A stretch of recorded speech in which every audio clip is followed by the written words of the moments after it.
Unconstitutional है। और कल ही सुप्रीम कोर्ट ने कहा है कि अब बुलडोजर नहीं चल सकता है। तो क्या अभी तक जो बुलडोजर चल रहा था उसके लिए सरकार माफी मांगेगी कि नहीं मांगेगी? और जहां तक दिल और दिमाग, हमारे पत्रकार साथी आपको सबको पता है, ये कोई पहली बार बात नहीं मैं कह रहा हूं, और फिर कहता हूं, बुलडोजर में दिमाग नहीं होता है, स्टीयरिंग होता है उसमें। स्टीयरिंग से चलता है बुलडोजर। उत्तर प्रदेश की जनता कब किसका स्टीयरिंग बदल दे, या दिल्ली वाले कब किसका स्टीयरिंग बदल दें।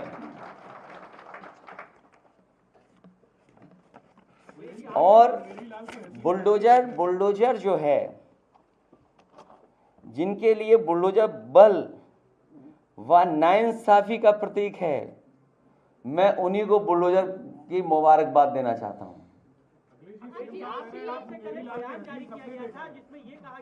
देखिए मुख्यमंत्री जी न खुद सोते हैं चैन से इधर परिणाम के बाद, और न किसी अधिकारी को सोने दे रहे हैं।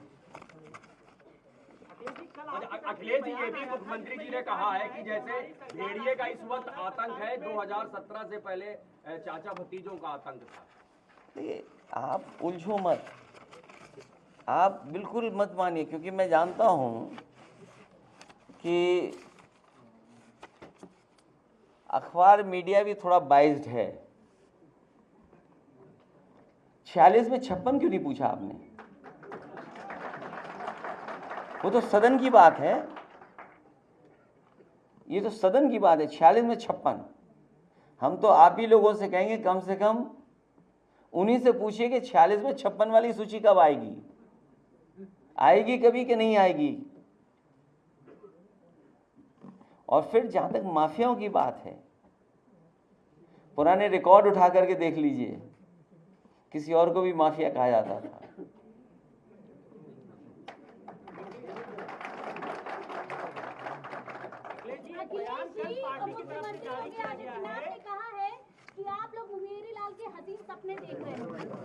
किस बात के लिए सपने देख रहे हैं? 27 के चुनाव के लिए और उपचुनाव के लिए। जो बात ये कहते हैं कि 2017 के पहले प्रदेश में लूट थी, यही तो कहते हैं। अभी जो बयान आ रहा है कि 2017 से पहले लूट थी, क्या उस समय भी मुख्यमंत्री जी शामिल थे उस लूट में? वो ये भी कहते हैं नौकरी के नाम पर वसूली होती थी। तो आज के अधिकारी कर्मचारी जो मुख्यमंत्री को आरोप लगा रहे हैं, जिन पे आरोप लगा रहे हैं अधिकारियों पर, क्या वो अधिकारी और कर्मचारियों से माफी मांगेंगे? क्या ऐसा तो नहीं है कि वो अधिकारी कर्मचारी उनके आसपास ही घूम रहे हों?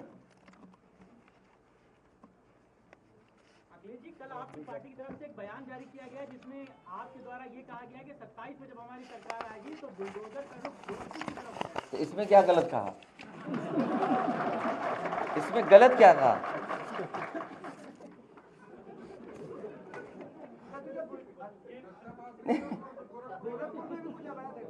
नहीं, अवैध क्या है? नहीं, अवैध क्या है? ये कौन तय करेगा? इंस्टीट्यूशन तय करेगी ना। तो मैंने आपसे कहा कि सरकार अपने हिसाब तय करती है, इंस्टीट्यूशन नहीं तय करती है। बीजेपी तय करती है कि कौन सा लीगल कौन सा इलीगल है। उसमें भी आप सेलेक्टिव हैं।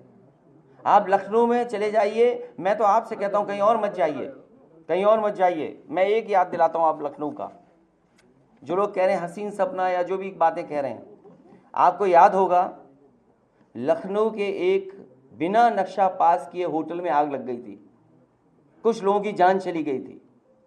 और उस समय मुख्यमंत्री जी ने कहा था कि 24 घंटे तब होंगे जब बुलडोजर चल जाएगा।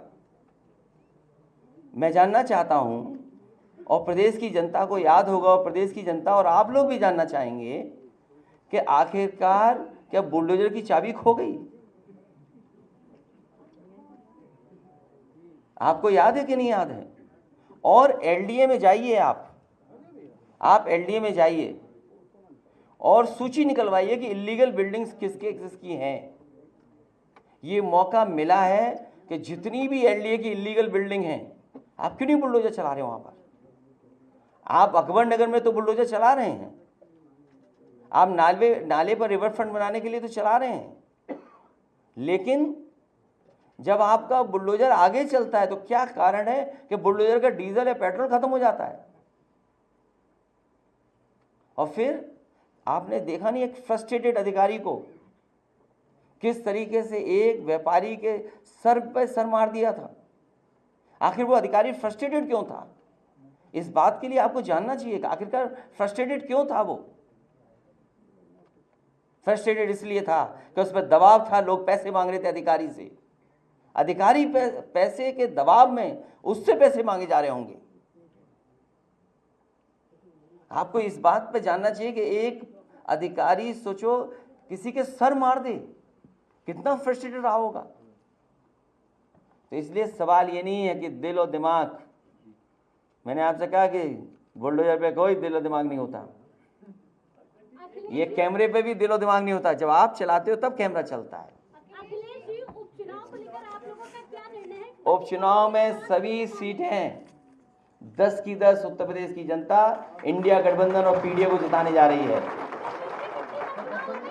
ये कितना भी भटक लें, कितना भी, और देखिए 50-50 पे चुनाव लड़ेंगे, 5 सीटें जो कांग्रेस मांग रही है। भाई आप आग मत लगाओ। नहीं, अजय राय जी का बयान है, आज अजय राय जी ने बयान दिया है कि हम 5 सीटों के लिए मांग कर रहे हैं। 50-50 तो बिस्किट आता है। 5 सीटें आप दे रहे हैं। क्या कश्मीर में अलायंस होगा अखिलेश जी? अरे इधर उधर मत भागो, पहले एक इधर उधर मत भागो, इधर उधर मत भागो। जवाब दे दीजिए अखिलेश जी, 5 सीटें। देखिए ये उपचुनाव आपको मैंने सूची दे करके बताया पार्टी कार्यालय से, और चुनाव आयोग को भी इस बात की शिकायत की। देखिए अखिलेश यादव और योगी आदित्यनाथ के बीच में ये जो तंज है, ये जो तर्कश चल रहे हैं, शब्दों के बाण चल रहे हैं, मज़ा आ रहा है आपको देखने में। उन्होंने कहा कि देखिए हर कोई हाथ बुलडोज़र पर सेट नहीं होता, अखिलेश जी कहते हैं कि बुलडोज़र का दिल और दिमाग नहीं होता। लेकिन एक बात देखिए, इन दोनों के बीच की जो ये नुक्ताचीनी चल रही है, वहाँ इंडी गठबंधन की अगर बात करें तो अखिलेश यादव ने 50-50 10 सीटों पर 50-50 पार्टनरशिप से तो इनकार कर दिया है कि 50-50 बिस्किट होती है, ये राजनीति यहाँ नहीं चलेगी। तो फिर यानी कि समाजवादी पार्टी की तरफ से कांग्रेस को ये इशारा चला गया है कि ये उपचुनाव 10 सीटों के जो हो रहे हैं वहाँ 50-50 पार्टनरशिप नहीं होगी। वहीं इससे पहले योगी आदित्यनाथ ने अखिलेश पर हमला बोला। उन्होंने कहा कि बुलडोजर पर हर एक व्यक्ति का हाथ सेट नहीं हो सकता। सुनिए। 2017 के पहले जो लोग प्रदेश में लूट खसोट मचाए थे, आज जब उनके सपनों पर पानी फिर चुका है तो अब टीपू भी चले सुल्तान बनने। सपना देख रहे हैं, सपना देख रहे हैं। आपने देखा होगा ना, आज से 8-10 वर्ष पहले एक धारावाहिक आया था, मुंगेरी लाल के हसीन सपने। सपना देखना, वैसे भी इन लोगों को सपने ही दिखाई देते हैं। सपने देखने की इन लोगों की आदत रही है। जब जनता ने इन्हें अवसर दिया था तब उन्होंने प्रदेश के युवाओं के भविष्य के साथ खिलवाड़ करने में कोई गुरेज नहीं की थी। पहचान का संकट खड़ा किया था, पहचान का संकट खड़ा किया था प्रदेश के सामने। आज ये लोग फिर से अपना रंग और रोगन बदल करके फिर नए रूप में आपके सामने प्रदेश की जनता को गुमराह करने के लिए फिर से आना चाहते हैं। बुलडोजर पे हर एक व्यक्ति के हाथ नहीं फिट हो सकते, इसके लिए दिल और दिमाग दोनों चाहिए, दिल और दिमाग दोनों चाहिए। बुलडोजर जैसी क्षमता और दृढ़ प्रतिज्ञा जिसमें हो वही बुलडोजर चला सकता है। दंगाइयों के सामने नाक रगड़ने वाले लोग बुलडोजर के सामने वैसे ही पस्त हो जाएंगे। योगी आदित्यनाथ यही नहीं रुके थे, उन्होंने एक साथ अखिलेश यादव और शिवपाल पर हमला बोला। उन्होंने कहा कि 2017 से पहले यूपी में चाचा भतीजे उत्पात मचा रहे थे, यूपी में भ्रष्टाचार चरम पर था। मैं देख रहा हूं ना, इस समय कुछ आदमखोर भेड़िया प्रदेश के अंदर अलग अलग जनपदों में उत्पात मचा रहे हैं, और कमोबेश यही स्थिति 2017 के पहले प्रदेश की थी। ये लोग उस समय कितनी तबाही मचाए हुए थे, किसी से छुपा हुआ नहीं है। और इनके भी एरिया बटे हुए थे वसूली के, कहीं चाचा, कहीं भतीजे। महाभारत के सारे रिश्ते थे, सारे रिश्ते। फेल हो जाएगा। महाभारत का दूसरा दृश्य वहां देखने को मिलता था, और वही दृश्य उस समय भी देखने को मिलता था।